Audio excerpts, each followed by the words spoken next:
Murder in the morning from the Hidden Killers podcast. Well, sometimes karma is a vicious little bitch. I'm just going to start it off that way. It's Stacy and Carol. Carol's filling in for Tony this week. He is on a very well-deserved vacation. But back to karma being a vicious little bitch. We have got the most amazing, complex story. I'm not even sure where to begin. I think what I'll do is I'll just read part of it. And Carol, I know you've got some more details about this creepy, horrible man. And then we will finish up with what happened to him last week, if that's cool with you. Yes, let's go that way.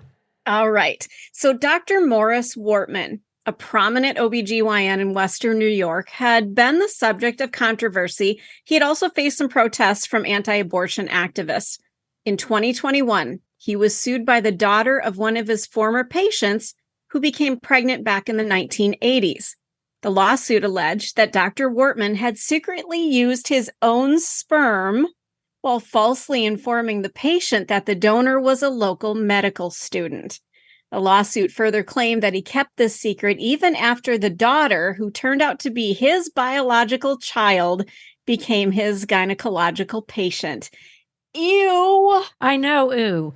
So at that point, I had to start Googling this guy because I kind of at first thought that he might be the guy from the documentary on Netflix. Did you see that? It was called Our Father. I haven't seen it. So it's the same story. The guy on Netflix fathered 94 children that they know of. Oh, 90, not 9 or 4, 94. 94.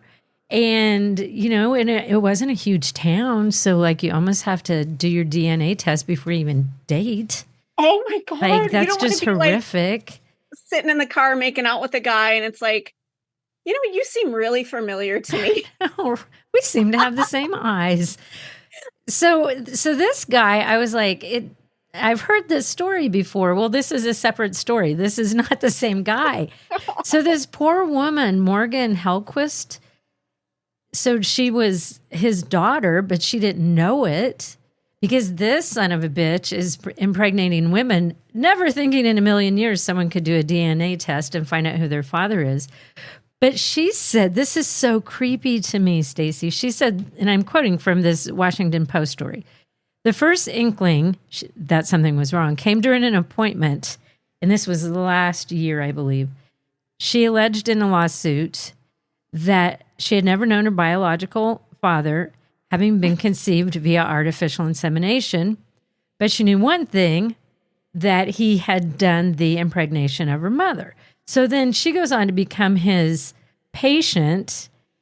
And so during an appointment, I'm not even going to say doctor, Wortman conducted a vaginal ultrasound on Hellquist, his daughter.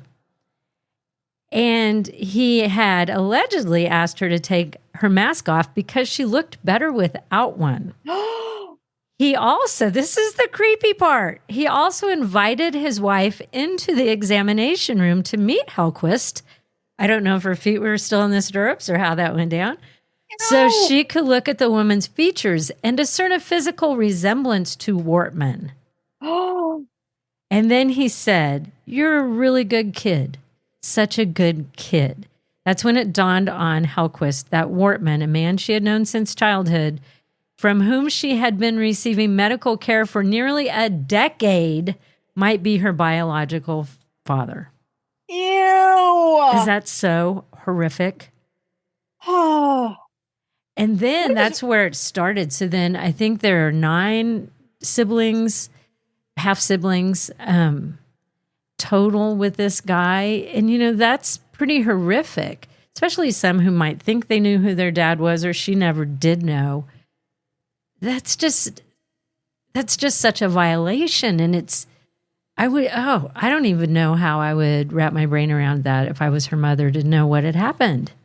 Well, and think about it like this. It's not just that, okay, he was deceiving these women, but now this daughter, dad just did a vaginal exam on you. Your dad. Ew. Your dad. And I do think it's kind of weird. Like, and I don't know how big this town is where they live. I mean, there's nothing wrong with going to the same gynecologist that your mother goes to. Right. But Unless it's your I don't freaking know. dad. I've always my entire life gone to a female gynecologist. I've never gone to a male. That's Other than the awkward. one who did my hysterectomy, he got to see all of the glory. But there's just something about it. I just want to be able to relate to a woman, you know? Yeah, exactly. I Not can't to even gross imagine. out our listeners or anything here. Carol, I don't know if you talk about too much how long you've worked in radio, but I worked in radio for over 20 years, and I'm not necessarily in a small town, but a medium-sized town. And I also had a hysterectomy, and as they're putting me under, and they're about to put the I mask think on I'm you going and to tell you totally to relate count. to this. So the doctor goes, "Hey, do you hear that? That's your station in the background." I'm like, "Huh?" We're in the operating room. Okay. I just climbed onto the table where you're, ready to go and everything. And the doctor goes, "I listen to you every morning." And then the anesthesiologist puts the mask and goes, "Count from 10 backwards." And I'm like, oh my God. That so happened to me.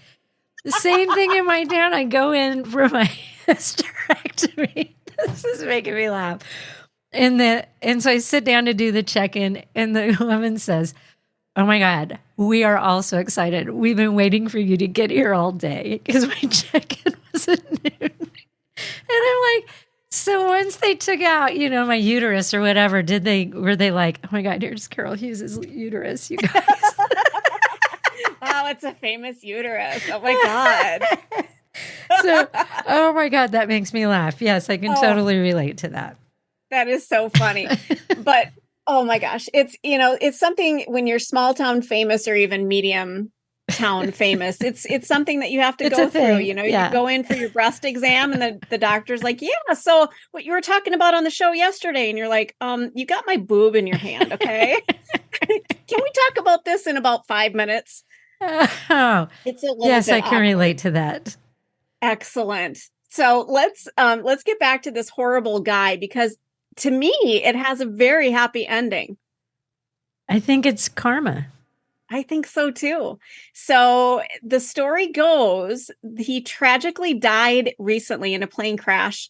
The incident occurred when the experimental aircraft he was a passenger in fell apart mid-flight and crashed into a field. The pilot, however, also died in the accident, Earl Luce Jr. It was his plane that he was piloting. I've got a little bit of a Wisconsin connection to this story. Earl Luce, the guy who created this plane, it was an experimental aircraft. And here in Wisconsin, in Oshkosh, we have the Experimental Aircraft Association. I don't know if it was exactly this plane, but one of his prototypes is actually in the museum in Oshkosh. So kind of a strange twist to the story. But unfortunately, Earl died in this crash. Now, the NTSB, the National Transportation Safety Board, is investigating this Whitman W5 Buttercup airplane crash. Preliminary findings suggest that the aircraft's wings became detached from the fuselage and just fell to the freaking ground, while the fuselage continued westward for a significant distance before finally crashing into the field. Could you imagine that? Like, you're they're still sitting there like, moving without wings. This does not end well. holy shit, the wings just fell off. What do we do? You can't do anything. No, you will lose all control. Yeah. And, I'm not much of that experimental aircraft looks like fun. Can you give me a ride? That's not my thing. But even if it was one of my good friends, it's like, "Hey, I got my experimental aircraft and I'd like to take it up. Would you like to go?" Like, before that sentence would even be finished, I would be like, "Oh, hell no." Mm-mm. If I have an experimental motorcycle I would like to give you a ride on. Oh, hell no. I just wouldn't do any of that. I would be a little more inclined to do that because we're on the ground. Let's go around the block and see how it handles. Yes, if I was to do that. But I'm like, oh, hell no. I can get from point A to B, point just fine in a number of different ways. I do not need to be on your experimental motorcycle. But when you're up in the air, there's no hope. Like, No. at least, maybe you might be able to slow down your vehicle and come to a stop. Or maybe there's a way you end up crashing it where you don't die. But when you're up in the air and you're going down, You don't have a lot of options.